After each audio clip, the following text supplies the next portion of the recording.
It's one thing for me to get on the PA, to have a school-wide assembly, but how do you reach those students in a more intimate way, in a smaller setting, where you know you have a captive audience, is through community meetings. Community meetings are what most people traditionally think of as a homeroom. It can also be kind of thought of as an advisory, and we are addressing various needs, social, academic, community needs.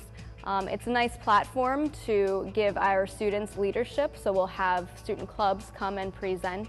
And we do separate the E&L students, so that way we make sure that their voice is being heard. They have a sense of not fitting in.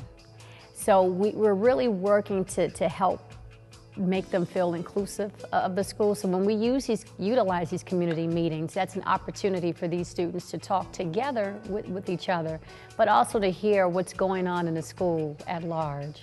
It's almost like a student forum where students hear about the issues of the month, whether the focus is on an academic focus, study skills, go see your teacher after school, get extra help. Too many high school students are anonymous, and the structure tends to allow them to continue to be anonymous, and for too many of them, they get so used to it they want to be anonymous.